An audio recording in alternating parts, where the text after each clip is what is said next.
Iva, šta prvo uradiš kad otvoriš oči? Ja ne bi da ih otvorim, mnogo volim da spavam. Kakvu kafu piješ? Ne pijem kafu. Ako pijem, onda tipa nešto s mlijekom ili tako. Čime te je privukla gluma?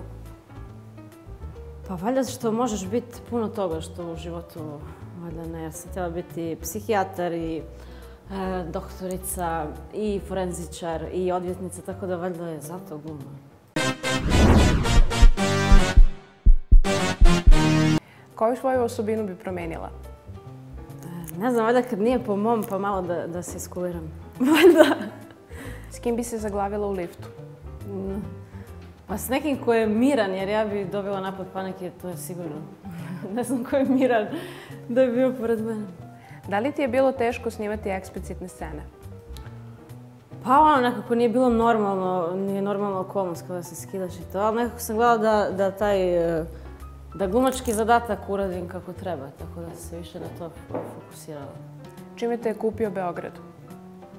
Pa što ima svašta nekako, veliki grad i ljudi su nekako otvoreni, iskreni, šta znam. Šta su za tebe Senke nad Balkanom? Pa nekako moja prva uloga, eto to je valjda. Šta ti je najteže palo tokom snimanja serije Senke nad Balkanom? Najteže? Možda ono kad smo baš trebali nešto rano ustati. Ko je bolji partner, Goran Bogdan ili Dragan Petrović Pele? Pa nekako oba dvoje su drugačiji, tako da oba dvoje su divni, ne bih sad nekako poredila. A koja je razlika među njima? Pa razlika je u godinama pre svega. Kakva si kad si zaljubljena? Pa blesava, verovatno. Da. Koja je najoriginalnija fora za muvanje koju si čula?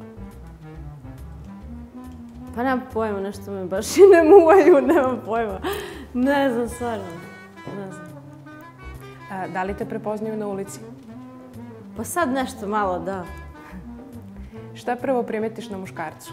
Pa ne znam, nije sad kao da se zagledam, ali ako je nešto duhovito ili tako, onda možda obratim pažnju.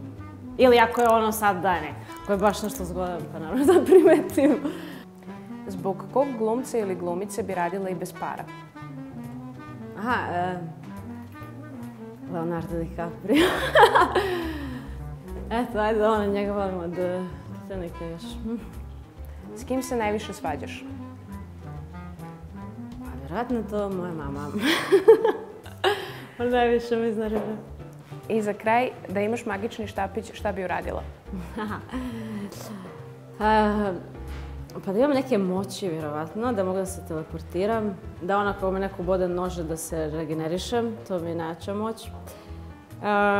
Da imam neku snagu, da mogu da čitam misli, tako neke sve ove super moći što sam gledala u filmovima X-meni, to me baš ono, to bi to. Hvala ti. Hvala tebi.